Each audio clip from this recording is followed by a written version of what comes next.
Why would a woman dismissed as just a low-level contractor look an admiral in the eye and say, "My rank is higher than yours"? And why did her name disappearing from the check-in system trigger an immediate military response? This is not just a revenge story. It's the inside takedown of a betrayal that shook an entire command structure. Did somebody call for a coffee runner? The arrogant question ricocheted around the room. You know that pit you get in your stomach when a bully finds someone just trying to do their job? Well, you're about to see what happens when they pick on the one person they absolutely shouldn't have. Filling the doorway to the drone command center was a wall of pure Muscle 8 Navy SEALs fronted by Admiral Conrad Rhee. Rhee was a silver-haired giant who didn't just look like he commanded the base, he looked like he could command the tides. But the woman at the controls didn't even flinch. She was a fraction of his size. Her hair in a no-nonsense bun, her uniform sterile and free of any rank. Her hands, however, were perfectly still, hovering over the console of a $15 million spy drone flying over hostile territory. The Admiral strutted in, and the small room was instantly choked with the scent of expensive cologne and pure ego. His team smirked behind him, ready for some morning entertainment at the new girl's expense. "I believe I asked you a question, miss," he boomed, his voice a low growl designed to make people tremble. "State your rank." She swiveled in her chair, her movements deliberate and utterly calm. Her eyes, the color of a gathering storm, locked onto his. For a split second, the Admiral's smug expression faltered. "It's a classification you haven't been read into yet, Admiral," she said, her voice completely level. "The memo is probably on its way." The hallway went so quiet you could hear the air conditioning vents. Someone cleared their throat. A boot shifted on the tile. The quiet hum of the server racks suddenly roared in the silence. Then Admiral Rhee threw his head back and let out a bellowing laugh, a signal for his men to join in. They did, a bit hesitantly at first, then with more confidence, mirroring their leader. "That's a good one," he sneered, leaning against the door jamb, blocking her only exit, a real riot. "Tell you what, after you're done shining my boots, I'll see if we can get you a uniform that fits." The woman simply turned back to her screen. She started a slow, controlled breathing exercise. In for 4, hold for 4, out for 4, hold for 4. Over in the corner, Master Chief Roy Garrett, pretending to review a maintenance log, saw everything from beneath his bushy, gray eyebrows. At 62, Garrett had been in the Navy since these SEALs were just a concept. He could smell a coming storm from a mile out, and this situation stank of a hurricane. It was the way she held the console's datapad, supporting the bottom with 3 fingers, with her thumb and index finger gripping the side. That wasn't how a civilian handles tech.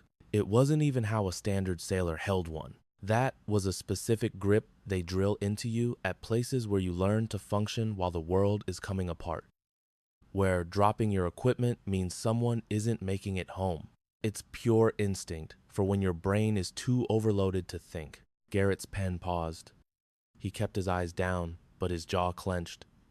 The woman saved her progress with 3 quick taps. She didn't glance at a manual or pause for a second.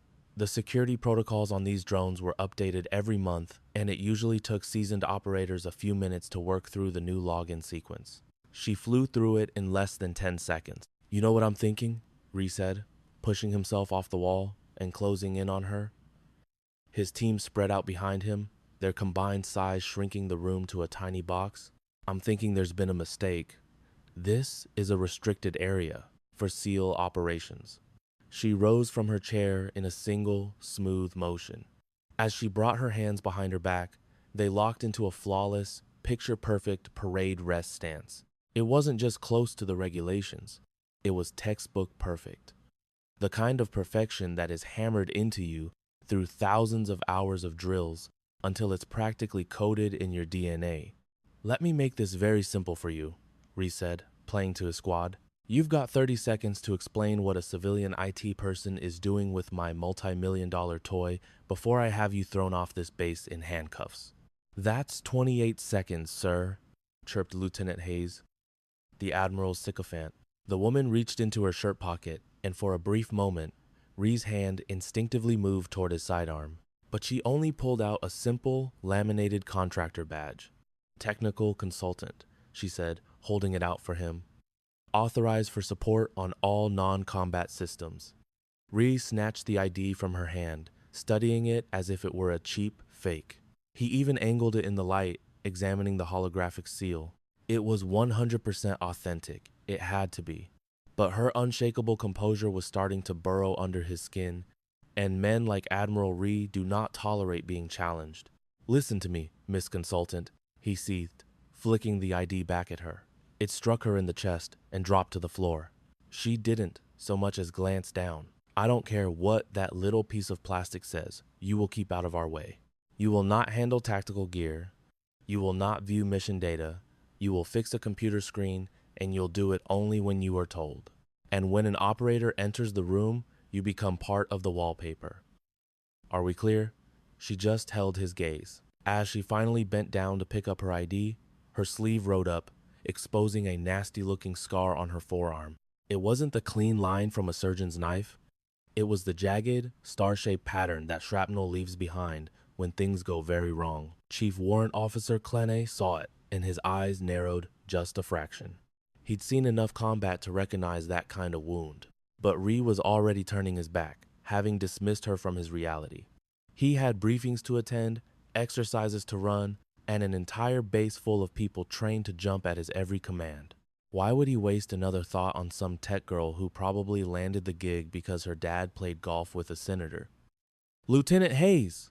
Ree shouted from the hallway. "Make sure our new friend here understands that she is not to enter this room again without my direct, written permission." "Will do, sir," Hayes replied with a malicious grin, looking back at the woman. "Don't you worry your pretty little head, miss. We'll find a job that's more your style." I think they're short-handed in the mess hall peeling potatoes. The sound of their laughter echoed down the corridor before the door clicked shut, plunging the room back into silence. The command center was quiet once more, with only the low hum of the electronics filling the air. Garrett, still in the corner, had given up the pretense of his checklist. His eyes were locked on the woman. She returned to her station, sat, and calmly pulled up the diagnostic program again. Her hands went back to the keyboard, her posture as straight and disciplined as it had been a moment before. "Been in this line of work long?" Garrett asked, his voice a low rumble, worn smooth by years of shouting over the roar of ship engines. She didn't jump or even look up from the screen. "Long enough, Master Chief." She knew his rank without looking. That was interesting. "Those login codes?" he noted. He gestured with his logbook. "Most of the guys need the instruction card for the new monthly sequence. Takes them a solid 10-15 minutes to punch it in right." "I've worked with comparable systems in the past," she replied, her answer polite but firm. "Comparable," Garrett echoed, nodding slowly to himself. "Right. I guess that's one word for them." She finally turned to face him, her stormy gray eyes sizing him up, deciding if he was worth another word. "Did you need something else, Master Chief?" "Just making a note," he said. He closed his book and pushed himself to his feet with the groan of a man whose joints had weathered too many storms. "Been in this Navy for 43 years. I've seen 'em all. I've seen contractors who talk a big game and consultants who are sharper than they let on." He stopped at the door, his hand on the frame. "And I've seen operators, the quiet kind, the ones who don't have to announce what they are, because you can see it in every single thing they do." She stayed silent, her focus apparently locked on her screen. Garrett pulled the door open but paused one last time. "That breathing technique you were using," he said, his voice a little softer. "The 4x4 box breathing, that's a combat stress management tool. They teach that in places like Coronado and Fort Bragg, places most folks have only ever seen in movies." He left without waiting for an answer. "Have a good day, ma'am." The door clicked shut. Her fingers never stopped typing, but a small muscle in her jaw twitched. On her wrist, just visible beneath her cuff, was a digital watch displaying a 24-hour military clock. But this was no ordinary watch. It had a tiny, concealed button on its side, perfectly flush with the case, the type of custom modification you couldn't just pick up at a store. She glanced down at it. Asterisk, not yet asterisk, she thought. Asterisk. The timing has to be perfect. Asterisk. Miles across the base. In the main dining hall, Admiral Ree was the center of attention, entertaining a table of junior officers with his version of the morning's encounter. The story got bigger with every retelling. "So there I am," he bellowed, waving his fork for emphasis. "And this little thing, I swear, she couldn't have been more than 5'6", is sitting there acting like she knows the first thing about a Predator drone. She looked like she should be teaching a kindergarten class, not getting anywhere near my billion-dollar piece of hardware." The table, naturally, roared with laughter. "So, what'd you do, sir?" Hayes asked, leaning forward like a kid waiting for a story. "What do you think I did?" "I put her right in her place. Gave her a crash course in how things actually work around here," Admiral Reese bragged, spearing a cube of cantaloupe. "I'll give her a week, tops, before she quits. These civilian contractors are all cut from the same cloth. They get one little glimpse of our world and they scurry back to their safe little office jobs where a paper jam counts as a crisis." Commander Brooks, the base security chief, simply stared into his coffee cup. He was the oldest one at the table and had seen a long line of arrogant hotshots, just like Reese, come and go. There's a razor-thin line between being confident and being a fool, and the Admiral loved to play hopscotch on it. "But this consultant, she passed all the security checks?" Brooks asked in a low voice. "Oh yeah, her file was pristine. Her paperwork is perfect, I'm sure of it," Admiral Reese said, waving his fork dismissively. "It's the same old story. Some pencil pusher in procurement gets a nice fat envelope, and next thing you know, we have civilians treating our base like it's some kind of tourist attraction." Across the table, Commander Brooks placed his mug down with a soft click. "All the same, it might be a good idea for my team to run a deeper check," he suggested carefully. "We can't just be handing out keys to our drone control systems to anyone who walks in." "Go nuts," Reese scoffed. "You'll find it's all by the book, and that's exactly the problem. This place is drowning in rules and regulations when we should be focused on fighting wars." The conversation then moved on to the next big training exercise, a simulated beach landing with the Army Rangers, just one more chance to prove the Navy SEALs were the toughest guys on the block. Reese was in his element, barking orders, drawing up battle plans, and making it crystal clear that failure wasn't just an option, it was unimaginable. And into this hyper-masculine world, this quiet woman was supposed to be a simple IT specialist? If you're already getting a bad feeling about where this is headed, do me a favor and hit that like button. And if you're a fan of stories where the quiet ones are the most dangerous, go ahead and click thanks.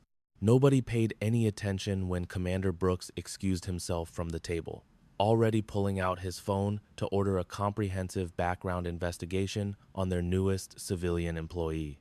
Meanwhile, back in the drone control room, the woman moved through her system checks with a quiet, methodical grace. To anyone watching, she was just running diagnostics, checking log files, the boring but necessary grunt work of any tech. But in the tiny moments between her official tasks, she was doing something else entirely.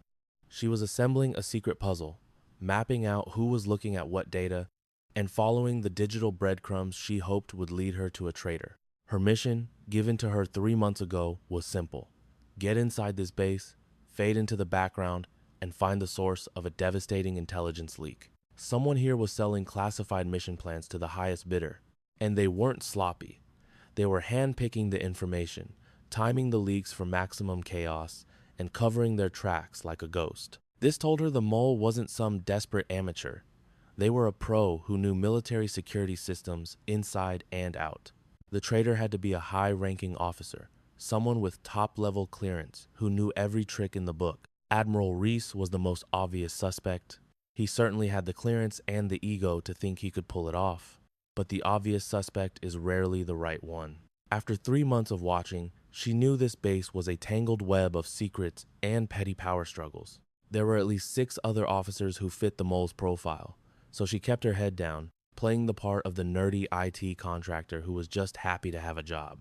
She made herself forgettable, someone to be easily dismissed and looked down upon, which was exactly the cover she needed. She just needed one last piece of hard evidence before she could bring their entire corrupt world crashing down. Just then, a small alert blinked on her monitor. Someone was trying to open a file she'd flagged the equipment logs from a training op 6 weeks prior. The file itself wasn't even secret, but here was the catch. That same file had been opened twice in the last month by two different officers who had zero official reason to be looking at it. She didn't block the access or raise an alarm. She just watched, made a quiet note, and added one more piece to the mountain of evidence she was building. A moment later, the control room door swung open. Lieutenant Hayes swaggered in, trying to project an air of authority, but really just looking like a kid playing dress-up. "Hey, you," he said, not even bothering to learn her name. "Admiral's orders. This station is off limits for all civilian staff during training ops. You gotta log out." "I'm in the middle of a full system diagnostic," she replied without taking her eyes off the screen. "I should be done in about 20 minutes. "Yeah, well, the op kicked off at 0600, he shot back, gesturing vaguely at her setup. "So, you need to pack up your little computer and get out of here." Now, without a word, she saved her work, logged off, and picked up her tablet and a small case of tools. Hayes watched her go, a self-satisfied little smirk playing on his lips. It was a cheap power move, but it felt good to throw his weight around with a civilian. He couldn't wait to tell his buddies about how he'd put her in her place. "You know what your problem is?" he called out, just as she reached the doorway. "You civilians don't get the chain of command. You have no idea what we sacrificed to be here. We bleed for years to earn our spot. Then you just walk in with a contract and think you deserve the same respect." She paused and turned to look him straight in the eye. "You are 100% right, Lieutenant," she said, her voice completely flat. "I have absolutely no idea what that's like." His smirk vanished. He was expecting her to argue, to get angry. Her calm, unnerving agreement threw him completely off balance. "Just try to stay out of the way," was all he could manage to say, and it sounded weak even to him. She left without another word. The instant the door closed, Hayes grabbed his phone and opened the encrypted group chat the Junior SEALs all used. "Dudes, you won't believe this," he typed furiously. "The Admiral was right about that new IT girl. He totally shut her down, and now she has this massive attitude problem, thinks she's better than everyone, strutting around like she runs the joint." The replies poured in instantly, a barrage of memes, jokes, and insults. One guy started a betting pool on how long she'd last before she quit. Another joked that they should make her their personal coffee runner.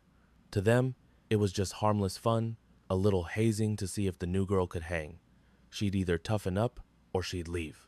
Either way, they'd win. The story grew and twisted with every telling, each guy adding a new layer of fiction until the real woman was completely buried under a cartoonish caricature. By lunchtime, it felt like the entire base was whispering about her. And the woman at the center of it all sat by herself in a corner of the noisy mess hall, eating a sandwich that tasted like cardboard and shame. All around her, men in uniform were trading stories, complaining about drills, and gossiping about who was up for promotion. She just listened, picking up on the hidden currents in the room. She could easily spot the true leaders, see which groups held the real influence, and identify who wielded the actual power, which, more often than not, had nothing to do with the rank on their uniform. Chief Warrant Officer Clenay and his team walked in. He saw her, leaned in to whisper something to his friends, and they all looked her way, shared a quick laugh, and kept walking. The sandwich felt like a lead weight in her gut, but she forced herself to finish every last bite. She focused on her breathing, falling into the simple 4-count rhythm they hammer into you until it's more automatic than breathing itself. In for 4, hold for 4. Out for 4, hold for 4. It was the same steady breath that had carried her through Hell Week, SARE School, and missions so secret they were never even written down. My watch showed 13:37. I had a meeting scheduled for 1400 hours, a supposedly routine check-in with the base's IT director. On the official schedule, it was a boring review of software patches and network security. In reality, it was a dead drop, a way for me to pass vital intelligence up the chain of command without leaving a single digital footprint. I forced down the last bite of my sandwich, dropped off my tray, and started the long walk back across the base, with the Pacific sun beating down with a vicious, heavy heat. This wasn't a dry desert heat.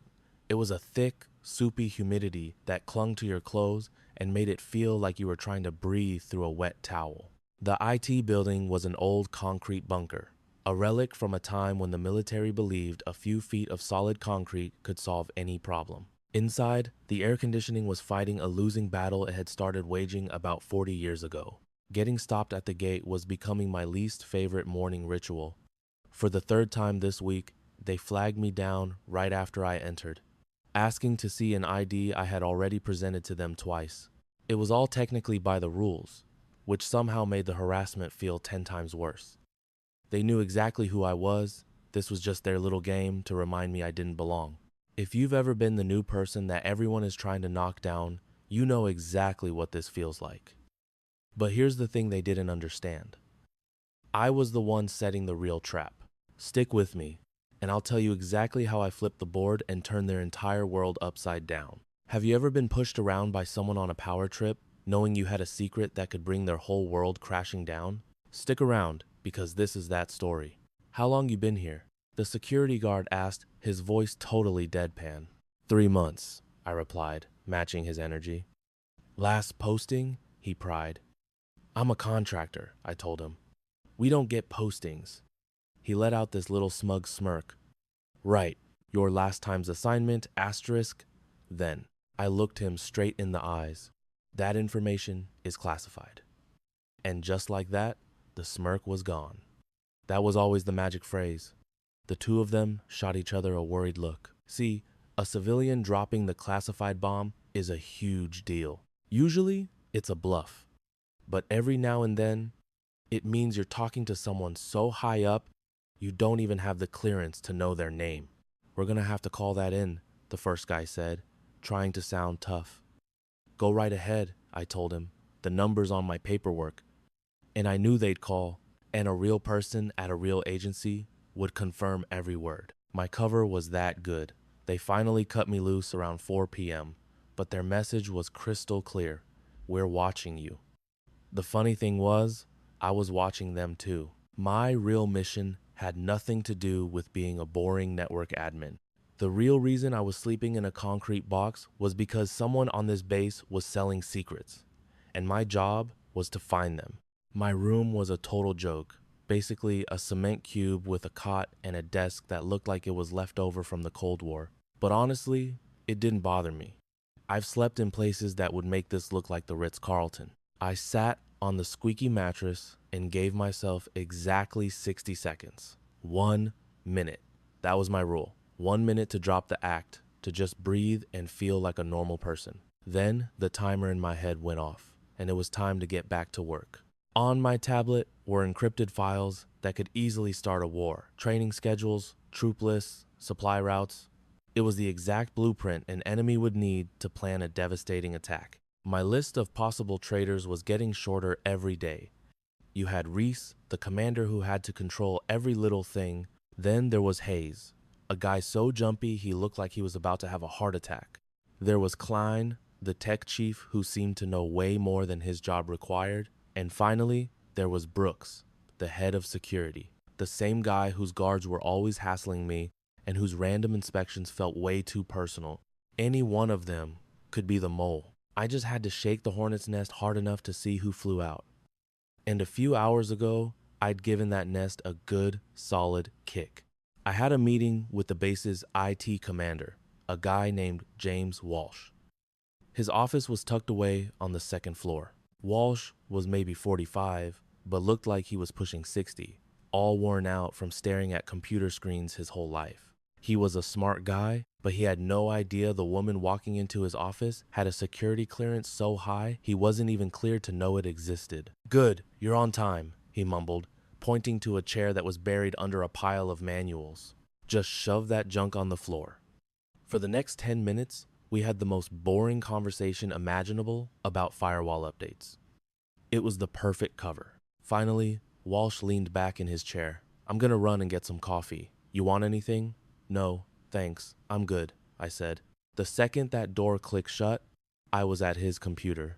Just like I figured, he'd left it unlocked, a sloppy mistake people make all the time. I quickly navigated to a shared drive, dug down 3 folders deep, and created a new encrypted file that looked like a boring system log. Inside it, I dropped a little package I'd put together.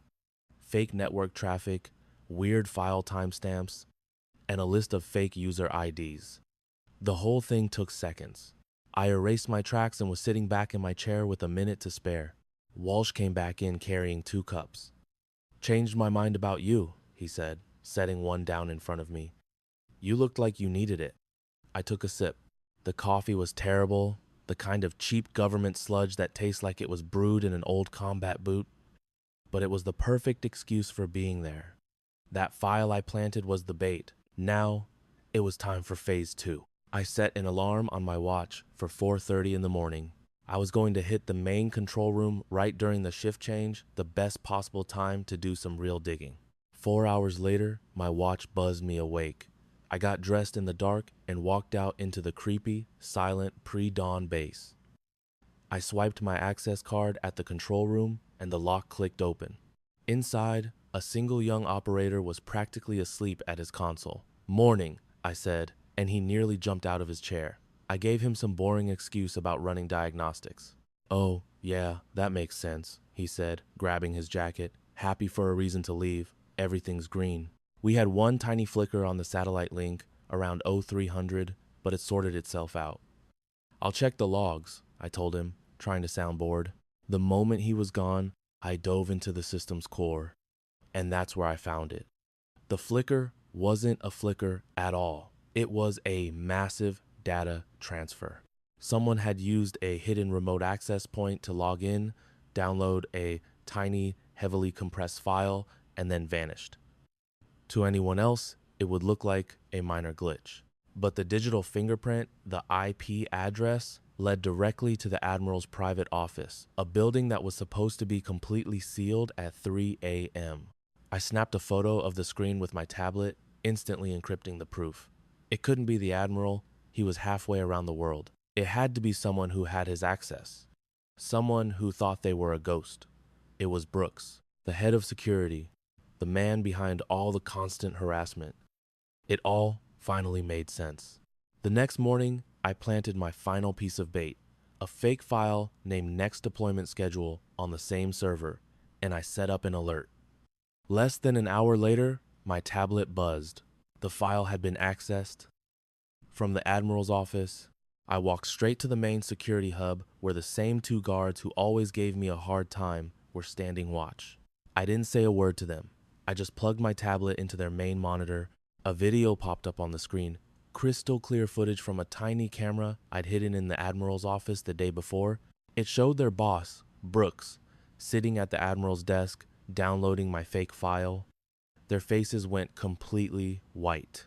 The best revenge wasn't just catching him. It was having the very men he used to intimidate me be the ones to put him in handcuffs. My job was done. As I drove off that base for the last time, I thought about how the biggest walls can't protect you from a threat that's already inside. But if you're patient, even the smartest traitors will eventually walk right into their own trap. "And just what do you think you're doing?" The voice boomed from the doorway, but I didn't flinch. It was Klein, the head of the tech department, with a tool bag slung over his shoulder and a deeply suspicious look on his face. "Just running some diagnostics," I said, my voice even. "It seems like someone's been digging around in files they shouldn't be. You don't have the clearance to run security scans." "I'm not," I replied. "I'm checking for system errors. Looks a whole lot like a security scan from where I'm standing." He shot back, walking over to the console to look over my shoulder. His eyes scanned the data streams on my screen, and I watched his suspicion melt away, replaced by pure, unfiltered shock. He knew exactly what he was looking at. For a long, tense moment, the only sound was the low hum of the server racks. "You need to log off this system," Klein said, his voice sinking to a low, dangerous rumble. "Right now. Just give me one more minute." "No, now." He reached down, his hand hovering over the radio on his hip. "Or, I'm calling this in to base security." I saved my work, logged out, and stood up to face him. "Chief Klein, if someone on this base were selling our secrets to the enemy, wouldn't you want to be the one to stop them?" "What I want," he growled through clenched teeth, "is for civilian contractors to do the job they were hired for. And what I really don't want is to explain to my commanding officer why a civilian was digging through our secure logs at 5 o'clock in the morning." Fair enough. I turned to leave, but he moved to block the door. He wasn't trying to be menacing, just an immovable object. A human wall. Who are you really? He asked. I'm exactly who it says on my ID badge, I told him. My badge says you're a tech consultant. But a tech consultant wouldn't know how to pull up raw login data like this. You had to give it to him. The guy was observant, not just some drone following a checklist. I've been doing this for 12 years, Chief. I know when a system isn't right. And you're not the standard issue consultant. Maybe that's because standard issue has been compromised, I countered. Or maybe you're a spy. We see it all the time. Contractors get paid by our enemies to find the exact kind of vulnerability you're looking for. His hand tightened on his radio. By all rights, I should have you thrown in the brig this very second. You probably should, I agreed. But you're not going to. Oh yeah? And why's that? He challenged. Because you've seen it too, haven't you? All the little inconsistencies, the strange orders coming from the top, the weird network glitches. You're good at your job, Chief. You're good enough to know something is seriously wrong here, but you don't have the rank to question it. I could see the muscles working in his jaw. Get out, was all he said. I walked right past him, leaving him frozen with his hand on his radio, caught between following the rules and trusting his gut. By 6 a.m., the base was buzzing with its usual morning activity. I was in the dining hall when Commander Reese, the most arrogant man on the base, stormed in with his cronies and marched straight to my table. Word of my early morning adventure had clearly gotten around. Well, what do we have here? A voice oozing with false charm dripped into my ear. That smug, punchable grin was plastered all over his face. Honestly, I'm amazed you're still on this base. I slowly looked up from my oatmeal. Is there a problem, Commander? He scoffed. Got a report you were in the control room around 0500. That's a little outside your approved hours, wouldn't you say? I was running the diagnostics you requested. He let out a short, ugly laugh and slid into the booth across from me, his two cronies looming behind him like vultures. That's funny, because I don't remember asking for any diagnostics. What I do remember is telling you to stay the hell away from my tactical systems. They weren't tactical systems, I said, my voice steady. They were administrative logs. He leaned in, his voice dropping to a low growl, which you have zero, and I mean zero, authorization to ever touch. He'd seen me eating breakfast alone and decided it was the perfect time for a public takedown. So what do you think is about to go down? Am I about to get hauled off this military base in disgrace? Or is there a bigger game being played here? Drop your theories in the comments because you will not see this ending coming. He slammed his palms on the table, making my bull jump. If I see a security issue, I'm obligated to report it, he sneered, throwing a line from my own contract back in my face. A security issue? Commander Reese roared with laughter, loud and obnoxious, making sure everyone in the dining hall turned to watch. Let me explain something about security, sweetie. The only issue here is a nobody contractor who hacked our network and is now trying to hide behind the rulebook. I didn't even blink. I'm not hiding. No, he leaned in, his breath sour. You're just sitting here, enjoying your breakfast like you didn't just commit a handful of federal offenses. So let me walk you through what happens next. You're gonna finish that, then you're gonna pack your bag. After that, 2 of my guys will escort you right off this base. And if you are very lucky, he hissed, we won't press criminal charges. I held his gaze, refusing to show a hint of fear. I haven't accessed any classified data. Chief Klein says you did, and his word is gold to me. So it was Klein who sold me out. Disappointing, but not entirely surprising. In that case, the chief can present his so-called evidence through the proper channels. Proper channels? Reese's face began to turn a blotchy shade of red. You think you can just lawyer up and get out of this? You think the rules matter when I've got you dead to rights? I let the silence hang in the air, letting the tension get so thick you could taste it. With all due respect, Commander, I said, my voice as calm and hard as granite, if you're going to accuse me of a crime, you should probably have your facts in order first. My facts are straight. You were in a restricted zone, at an unauthorized time, snooping through files you had no clearance for. I calmly took another sip of my water. System access logs aren't classified, sir. They're basic administrative files. Anyone with low-level clearance can view them. Not at 5 in the morning, he bellowed. The time of day doesn't change a document's classification. Reese slammed the table again. You're done. I'm calling security. He grabbed for his radio. Base security, this is Commander Reese. I need a detention unit at the enlisted mess hall, immediately. We have a contractor committing a major security breach. The radio crackled back to life. Copy that, Commander. A team is on its way. I didn't move. I didn't protest. I just sat there, practicing that calm, 4-count breathing I'd perfected years ago, my eyes locked on his, unwavering. In less than 3 minutes, 4 military police officers in full tactical gear stormed in, their sidearms holstered but ready. They were the whole intimidation show. The lead officer saluted Reese. Sir, this contractor was caught accessing classified networks without clearance. Take her into custody for questioning. Now. Yes, sir. The officer turned to me. Ma'am, I'm going to need you to stand up slowly. Keep your hands where I can see them. I did exactly as he asked, placing my spoon down quietly and pushing my chair back, my hands open and visible. The entire dining hall was dead silent. Every eye in the room was on me.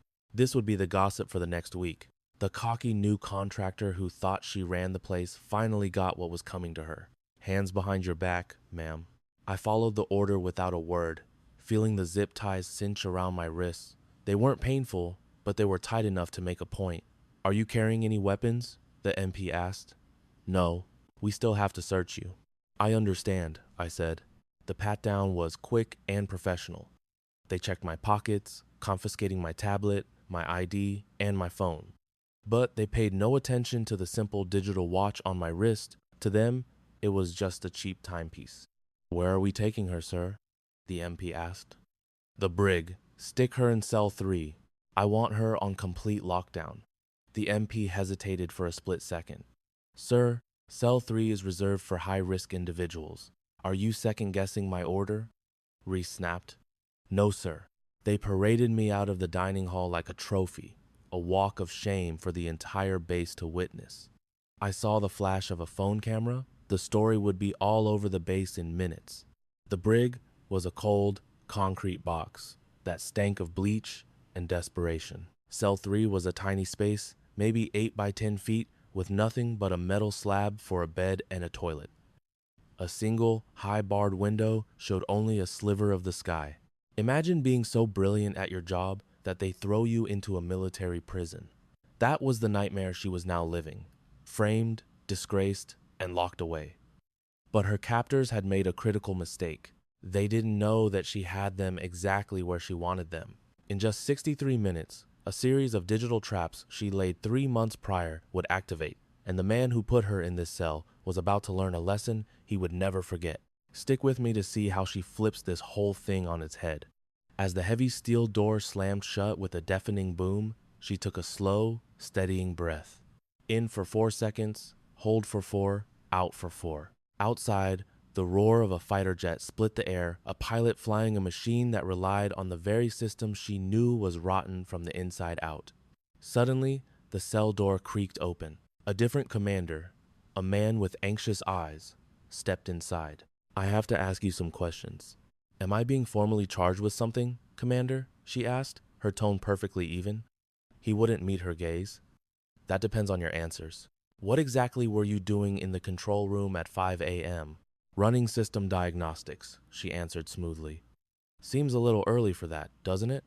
It's the best time for a clean scan, she said. Minimal network traffic. He shuffled through a file. This report says you were accessing user authentication records. That's a standard part of the diagnostic, she replied, a tiny, knowing smile touching her lips. If Chief Klein says otherwise, then the chief is mistaken. The logs also show you were digging around files linked to Admiral Reese's office. The commander, whose name tag read Brooks, pushed back, his voice thick with suspicion. She looked him square in the eye. No.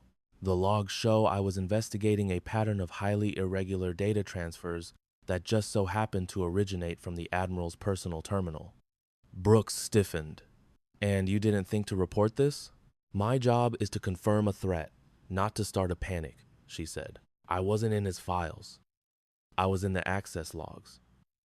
Logs which show that someone used his credentials to download top-secret weapon schematics at 3 o'clock in the morning. Commander Brooks looked like he'd been struck by lightning. This was way, way above his pay grade. Are you suggesting the Admiral's terminal was compromised? He stammered. I'm suggesting his credentials were used, she corrected him, choosing her words like a surgeon. The real question is, who used them? Brooks realized he was standing in the middle of a political minefield. I'm going to have to verify every single word of this. I would certainly hope so, she said. He paused at the door. Who the hell are you? Just a tech consultant, she replied, but her eyes told him that was the biggest lie he'd heard all day. Don't go anywhere, he said, before slamming the door shut. The clock on the wall read 3:30 p.m. She knew the first of her digital tripwires was about to go off. Right on cue, the whole world started screaming. Deafening alarms blared to life, and strobing red lights washed the corridor in a chaotic pulse. The game had just begun. At 4 p.m. sharp, her failure to make a routine check-in call triggered a code red alert at an off-the-books facility hundreds of miles away. Back on the base, her cell door was thrown open. It was Brooks again, his face ashen. You need to come with us, right now. Am I being charged? She asked again, her voice calm amidst the chaos. The Admiral wants to see you personally. This time, there were no restraints. They practically dragged her through hallways teeming with soldiers running in every direction and into the main command center. It was pure chaos.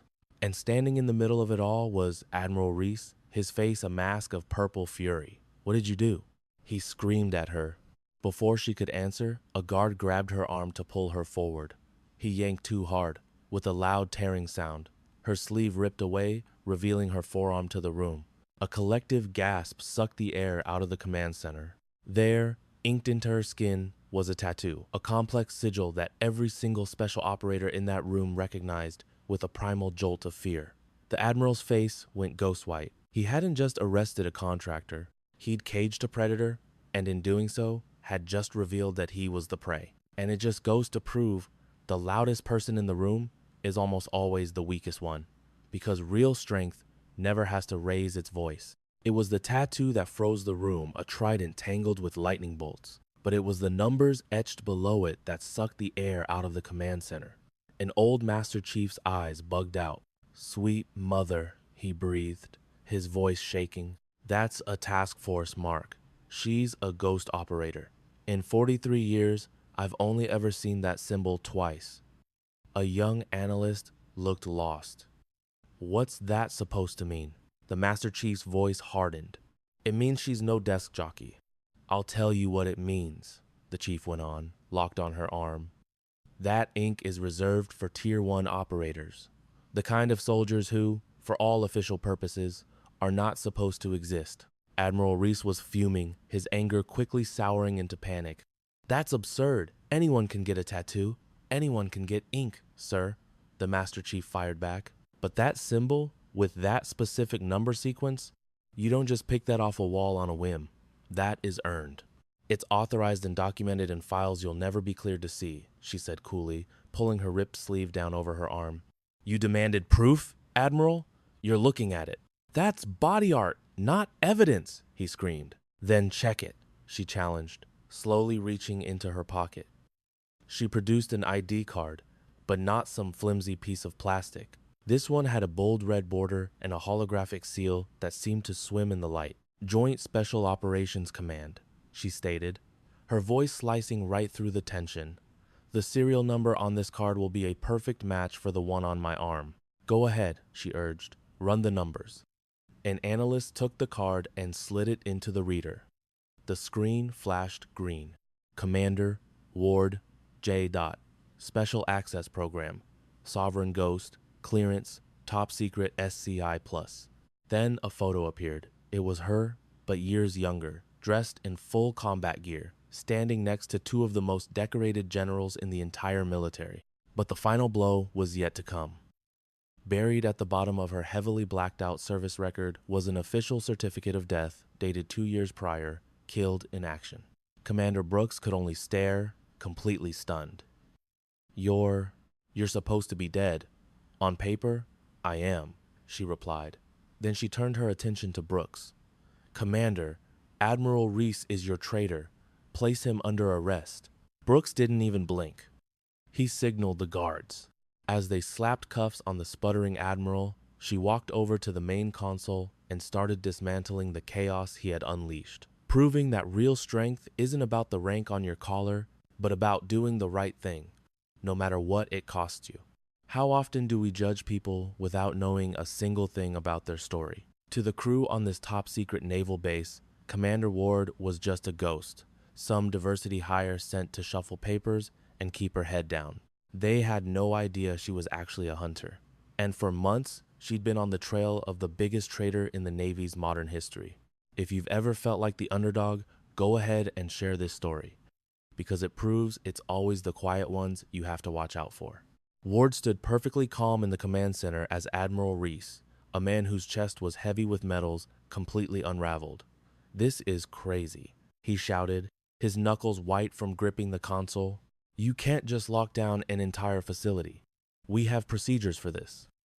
"You're absolutely right, sir," Ward said, her voice quiet but sharp as a razor. "And we also have procedures for when a commanding officer gets caught selling out his own people to get them killed, when the whole system goes rotten." As if on cue, a security audit exploded across the main screen. It was a sea of red alerts, a digital blueprint of a crime in progress. And every single warning light led back to one person, Admiral Reese. He just stared, his smug confidence melting away. "That's fake. Someone manipulated that data." "The system doesn't lie, Admiral," said a young analyst named Klein, his voice barely a whisper. "It's all tied to your biometrics.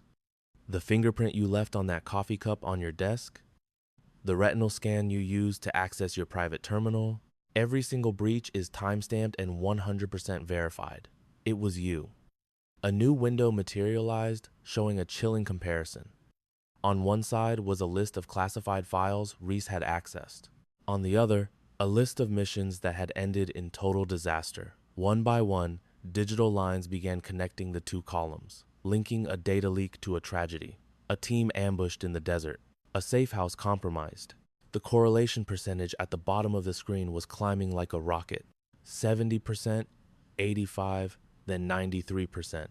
Klein looked like he was going to be sick. "Sir," he stammered, "every time you viewed tactical plans, the soldiers on that mission were attacked within 72 hours. The pattern was undeniable, a mathematical certainty of his betrayal. Commander Brooks, the head of base security, quietly unsnapped the retention strap on his sidearm. It wasn't a threat, just a simple statement. This was over. "Admiral," Brooks said evenly, "I'm going to have to ask you to step away from the console." "This is insane," Reese shrieked, backing away. "You're going to take the word of this digital ghost story over a man who dedicated 30 years of his life to serving this country? 30 years building a reputation?" Ward's voice cut through the room. 30 years earning the trust of everyone around you? And then you decided to sell it all. You sold out your own men and women to a private army for a fat paycheck. "Tell me, Admiral, what's the going rate for a soldier's life these days?" Reese flinched like he'd been physically hit. "Project Nexus," he whispered. "Nexus Strategic Solutions." Ward corrected him. "You've been feeding them our most vital secrets for the last 8 months. And our colleagues in financial crimes have already traced the payments," Ward added, as another monitor blinked to life. Each time a mission plan was copied, a 6-figure deposit landed in an offshore account you were sure no one could find. The screen displayed a complex web of wire transfers and shell companies, a glowing neon trail of dirty money.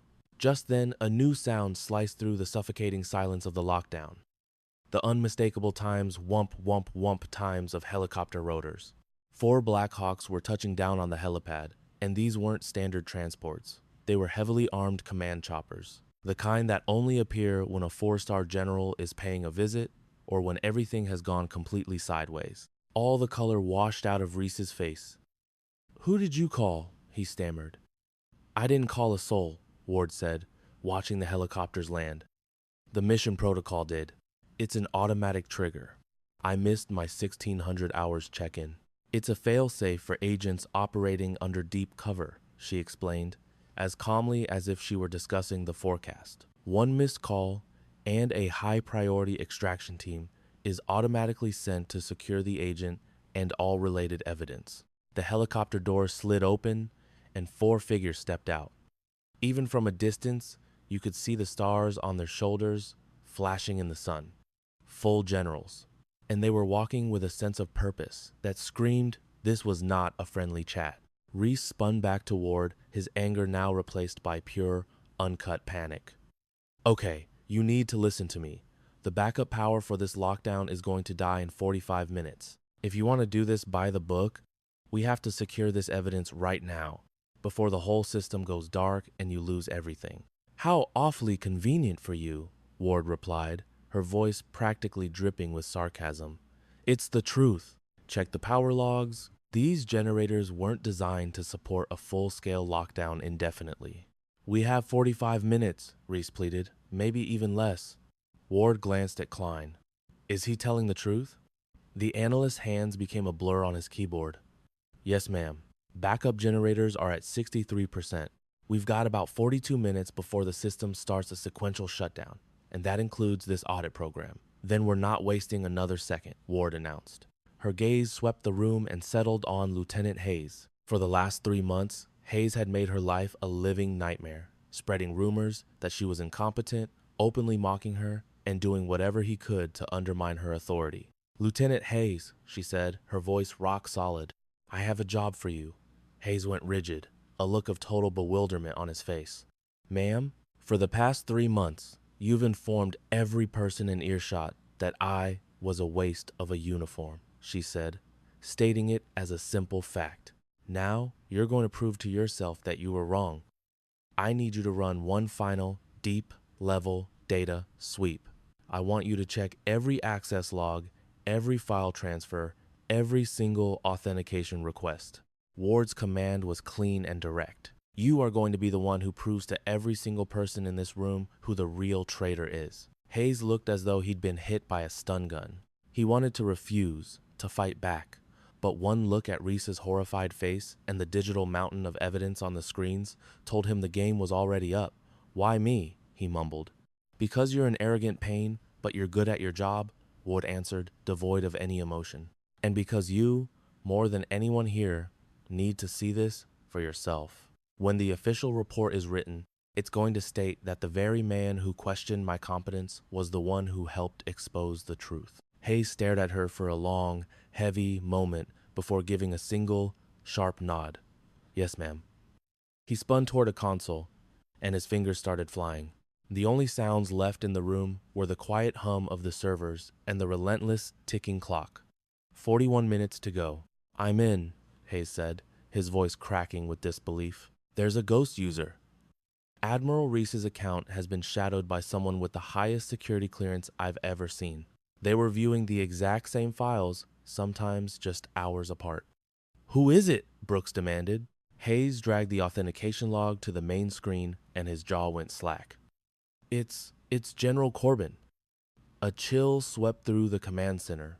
General Corbin, Ward repeated, her voice eerily calm, was one of the officials who approved this investigation.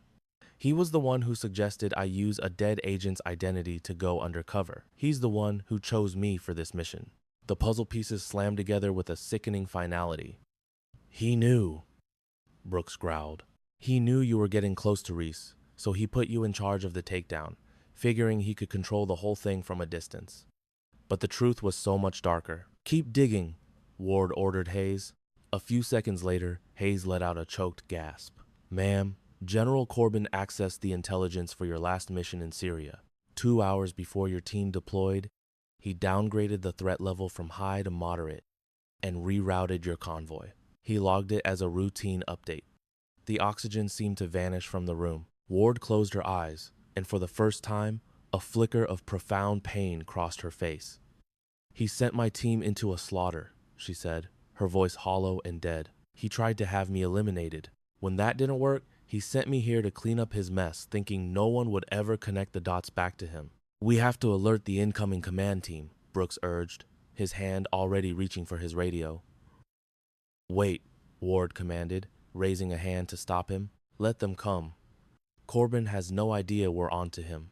If we show our cards now, he'll vanish behind a fortress of lawyers. The main screen showed 38 minutes until total system failure.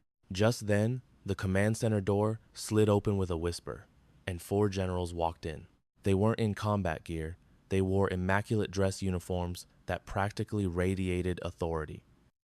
The general in the lead was a woman with 3 stars on her collar. Her silver hair was pulled back in a severe bun, and her eyes looked like they could see through solid rock. She surveyed the room with an expression that said she was intimately familiar with every form of betrayal known to man. 3 other senior officers filed in behind her, 2 men and another woman, their chests so heavy with ribbons and medals they looked like walking history books.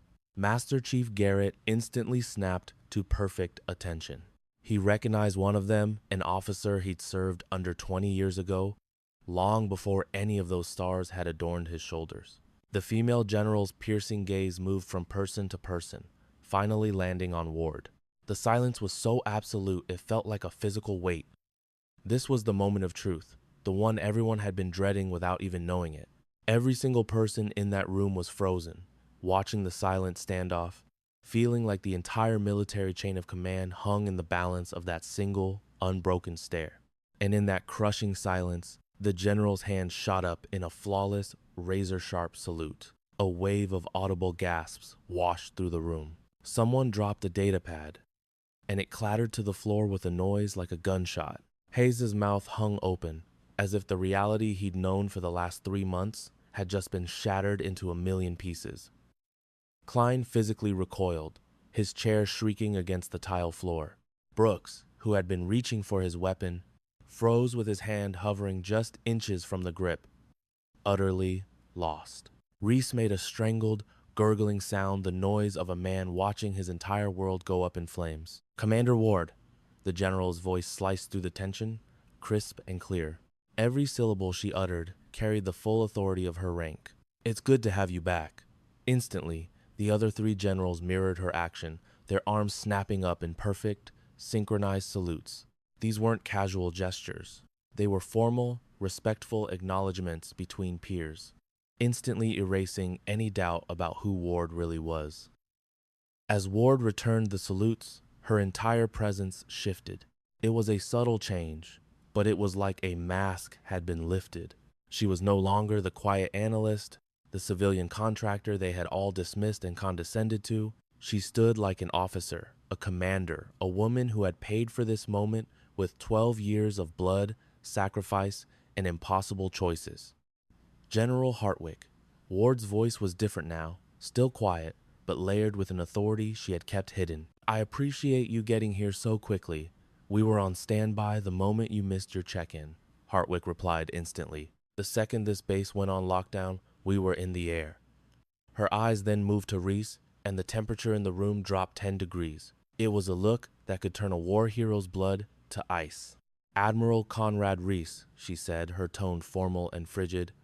"I am General Patricia Hartwick of the Joint Special Operations Command. You are hereby under arrest for multiple violations of the Uniform Code of Military Justice, including, but not limited to, the unauthorized dissemination of classified intelligence, conspiracy, and conduct unbecoming an officer."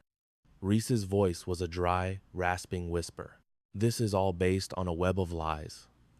"The evidence," another general stepped forward to say, his uniform a tapestry of a long and storied career, "was gathered during a 3-month direct surveillance operation conducted by one of our most decorated field agents.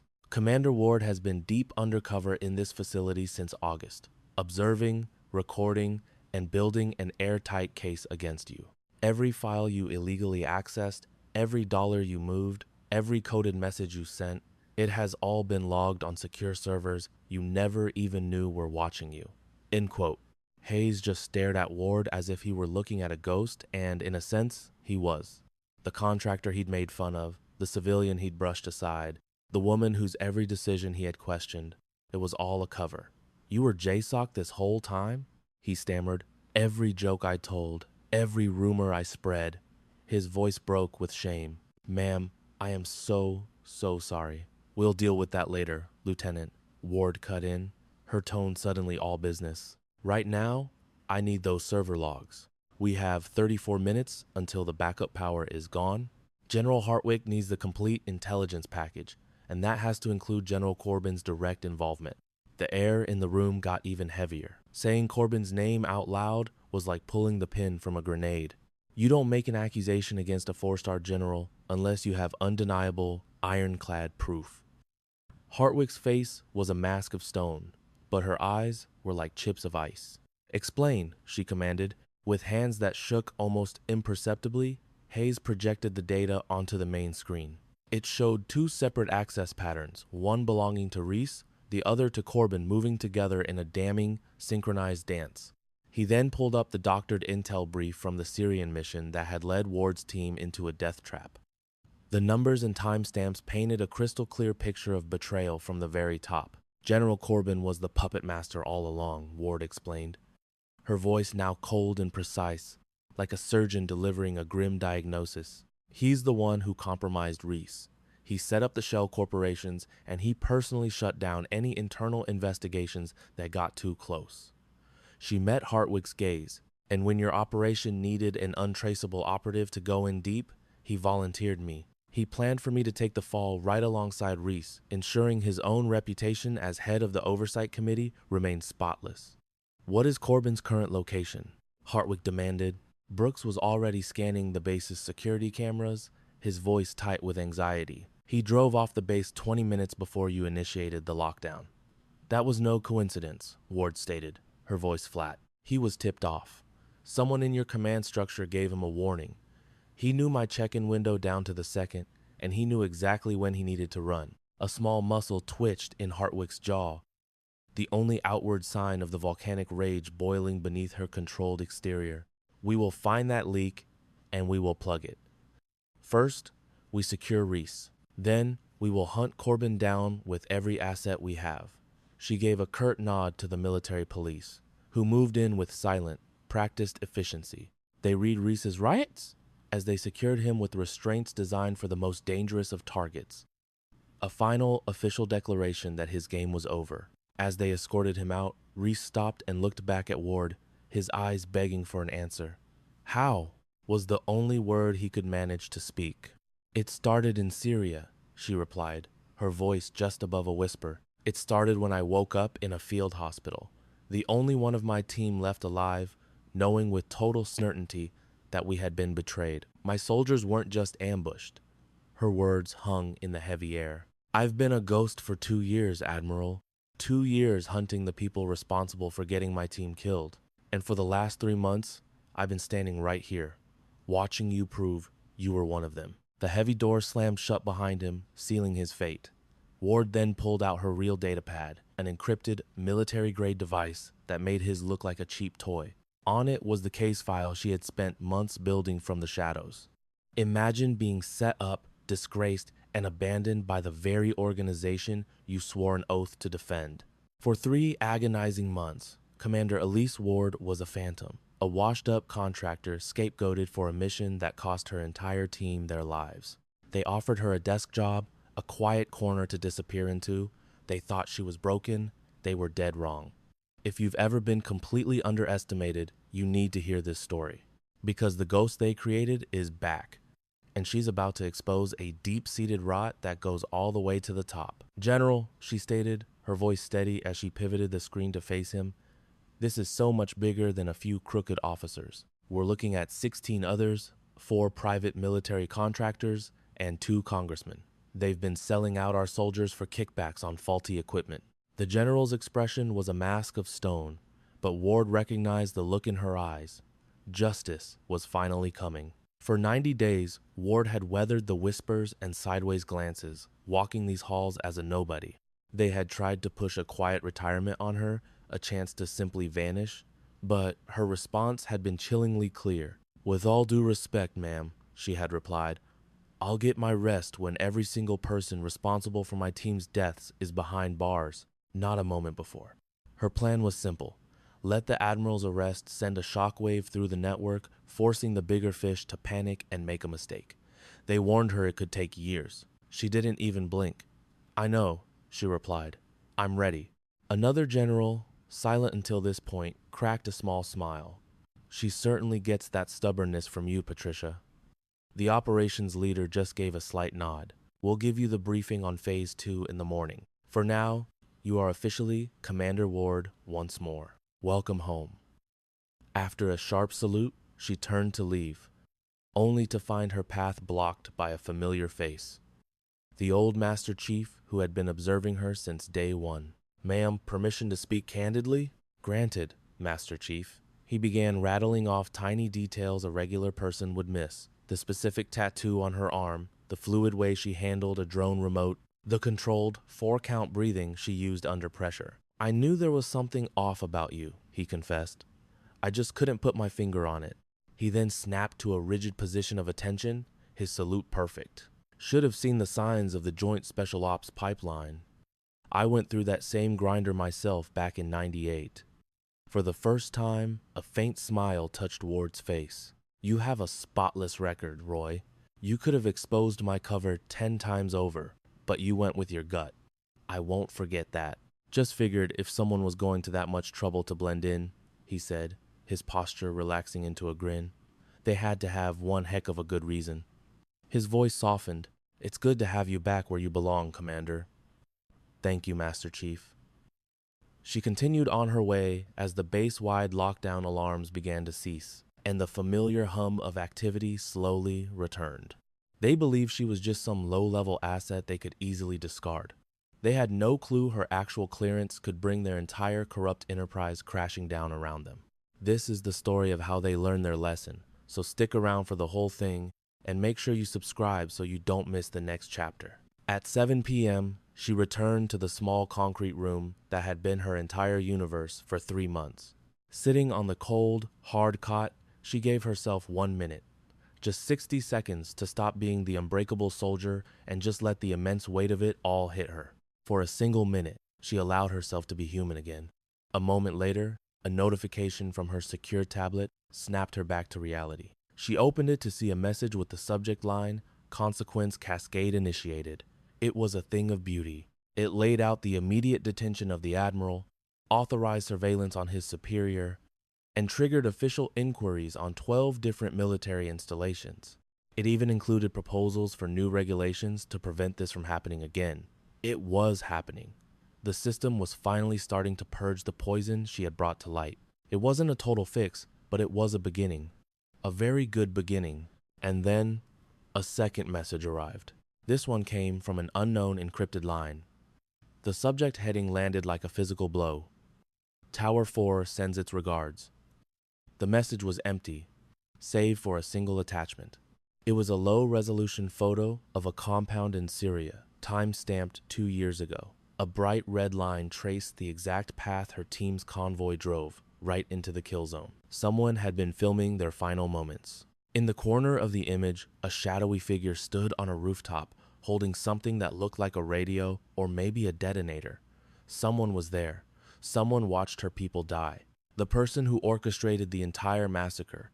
And that person was still walking free, somewhere out there, convinced they were untouchable. Ward stared at the screen, her thoughts racing. She didn't respond. She simply saved the image file. This was no longer just about corruption. This was about cold-blooded murder.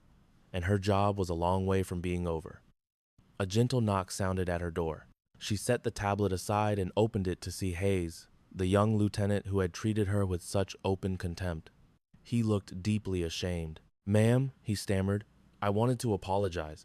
The way I behaved, the things I implied, I was completely out of line." "You were following the lead of your commanding officer, Lieutenant," she replied evenly. "That's what they train you to do." "I know, but it's not an excuse," he insisted, finally looking her in the eye. "I made assumptions. I treated you like you didn't matter." He looked at her, finally seeing the commander standing before him. "If there's anything at all I can do to make things right." She gave a slow nod. "Hold on to this feeling. The next time you encounter someone who doesn't fit the typical mold, don't dismiss them. Look a little deeper. Ask smarter questions. That's how you make this right. That's how you become the kind of officer your troops deserve." "Yes, ma'am." "I will." He saluted, and as he turned to leave, he looked like a man who had just been handed a lifeline. She shut the door, her gaze falling back to the tablet. The picture from Tower 4 was a direct challenge. It was a loose thread that, if pulled, would unravel a conspiracy far darker than she ever imagined, a place she now knew she was destined to go. She opened a new, secure message to the anonymous sender and typed just 2 words, "I'm coming." She hit send, a promise sent flying into the digital void. The ghost who had been the hunter was now being hunted by another. Outside, the Hawaiian sunset painted the sky in brilliant colors, a beautiful facade of peace in a world where the real wars are always fought in the shadows. At that very moment, the admiral she had brought down was sitting in a bare holding cell, watching his entire legacy turn to ash. In Washington, D.C., teams of analysts were pulling at the strings she had provided, untangling the criminal networks he had spent a lifetime building. And somewhere in the world, the people who thought they had gotten away with mass murder were about to feel an unexplainable shiver run down their spines. Because the person who watched her team die 2 years ago, the one who believed they were beyond reach, they were wrong. She was patient, she was thorough, and she would not stop. She lay back on the cot, her breathing evening out into the steady 4-count rhythm that had seen her through hell and back. Tomorrow would mean new mission briefings and new adversaries. But tonight was a win. It wasn't the end of the war, not by a long shot, but it was a crucial battle won. And for now, that was enough. Her watch displayed 10 p.m. In 10 hours, she would receive new orders. In 11, she might have a new identity and a different face. But for tonight, she was Commander Elise Ward. She had fought, she had won, and her mission would go on. Back at headquarters, on a solemn memorial wall, a small, coded notation would soon be updated next to her name. Returned to active duty. Classification sealed. The vast majority of people who saw it wouldn't have a clue what it meant. But the operators, they would know. They'd know their ghost had finally come home. And they would quietly raise a glass to the woman who showed the world that sometimes the only way to win is to let everyone believe you're already gone. You see, true justice doesn't announce itself with trumpets. It's quiet, it's patient, it operates in the shadows and hides in encrypted messages. And it never, ever gives up until every last trace of the cancer has been cut out. Looking out, she could see the same constellations she once used to navigate, the only fixed points in a universe of pure chaos. A new fight was beginning tomorrow. But tonight, after a long, brutal campaign, the truth had finally claimed a victory. Commander Elise Ward took a long, slow breath, and for the first time in what felt like a lifetime, she allowed herself to truly rest. It just goes to prove that every person we meet has a hidden story we know nothing about. If you ever take the time to look past the surface, you'll be amazed at what you find. Thanks for staying with me until the very end.